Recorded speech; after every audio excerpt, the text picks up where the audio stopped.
इस कलयुग में श्राप क्यों नहीं लगता? सबसे पहले आपको बता दें कि श्राप देना कोई आसान काम नहीं है और यह हर किसी के बस की बात नहीं। जिस तरह एक मिट्टी के घड़े में पानी भरना मूर्खता है, मिट्टी के घड़े में पानी ठहर नहीं सकता, उसी तरह उस व्यक्ति का श्राप निरर्थक है जिसने जिसने अपने जीवन काल में कभी भी तपस्या न की हो। कलयुग में श्राप देने की योग्यता, तपस्या के बिना कुछ संभव नहीं है। ब्रह्मा जी ने तपस्या से ही इस ब्रह्मांड की रचना की है जिसमें असंख्य ग्रह और आकाशगंगाएं हैं।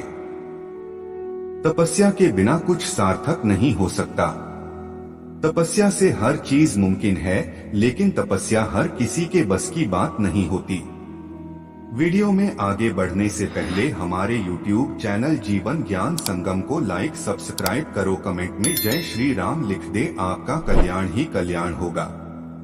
तपस्या के बिना मुक्ति और ब्रह्म साक्षात्कार की बात तो छोड़ ही दें, क्योंकि तपस्या के बिना छोटी छोटी चीजें भी प्राप्त नहीं होती।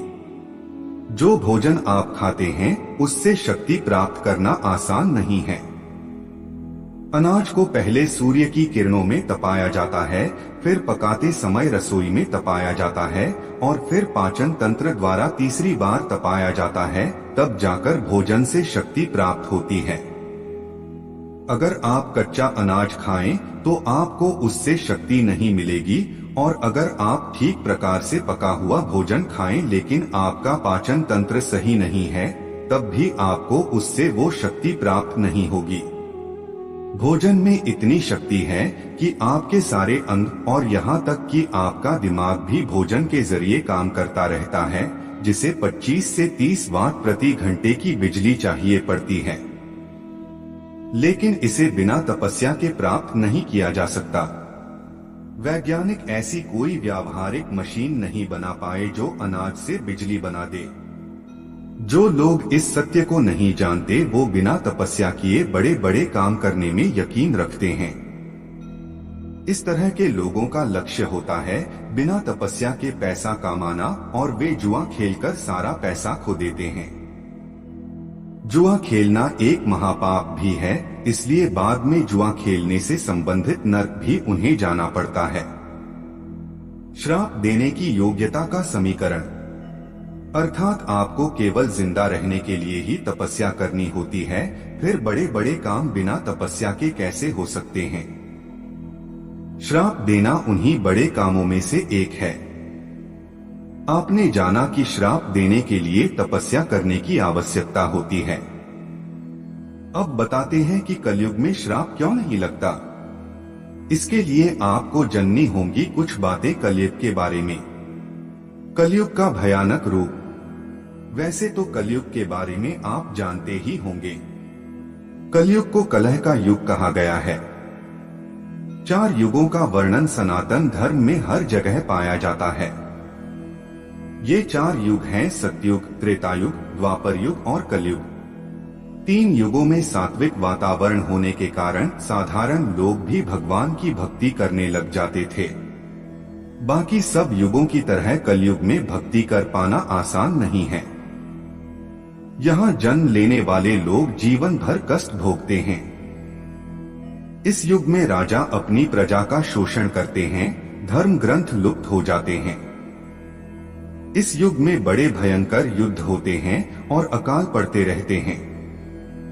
प्राकृतिक आपदाएं आती रहती हैं और नई नई बीमारियां जन्म लेती हैं, जो महामारी बनकर लोगों को प्रताड़ित करती रहती हैं। राक्षस हमेशा से ही भगवान को मारना चाहते हैं।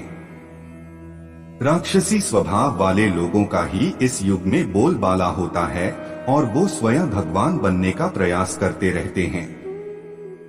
भोली भाली जनता ऐसे ढोंगी बाबाओं के चक्कर में पड़कर कभी भी भगवान के धाम वापस नहीं जा पाती। इस युग में मुक्ति के द्वार बंद हो जाते हैं। जीव के कल्याण के मार्ग कहीं नजर नहीं आते और कुछ ही समय के इंद्रिय सुख को यहाँ सर्वश्रेष्ठ माना जाता है। भगवान को जानने में यहाँ किसी की रुचि नहीं रह जाती और तपस्या के नाम से ये लोग भयभीत हो जाते हैं।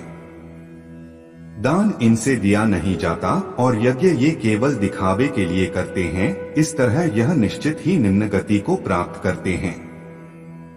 कलयुग में जन्म किसे लेना पड़ता है? सतयुग में सब परमहंस हुआ करते थे, जिन्हें केवल भगवान के भजन से मतलब होता था। वे धर्म का पालन करने वाले और घनघोर तपस्वी हुआ करते थे और अपने जीवन के अंत तक भगवान के धाम वापस जाने का प्रयास करते थे। कुछ लोग जिन्होंने सतयुग में भगवान का भजन ठीक से नहीं किया, वो वापस भगवान के धाम नहीं जा पाए। ऐसे लोग त्रेता युग में जन्म लेते हैं और फिर से भगवान के धाम वापस जाने का मौका पाते हैं। इनमें से कुछ लोग तो त्रेता युग में भगवान की भक्ति करके उनके धाम चले जाते हैं, परंतु कुछ लोग त्रेता युग में मनमानी करते हैं और भक्ति करने में रुचि नहीं दिखाते। इस तरह के लोग द्वापर युग में फिर से जन्म लेते हैं। कुछ लोग द्वापर युग में सही से भक्ति करके जीवन को सफल बना पाते हैं।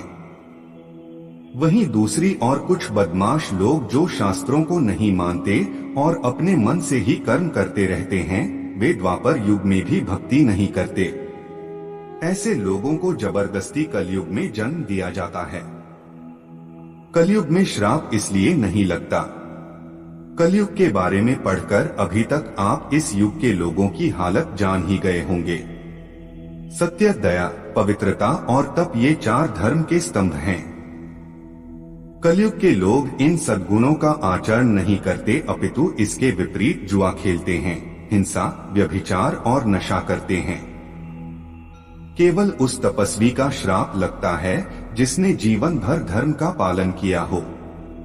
जिस तरह तपाया हुआ मिट्टी का घड़ा पानी रोक लेता है और साधारण मिट्टी का घड़ा पानी में बह जाता है, ठीक उसी तरह धर्मपरायण तपस्वियों के श्राप अटल होते हैं, परंतु भोगियों के श्राप नहीं लगते।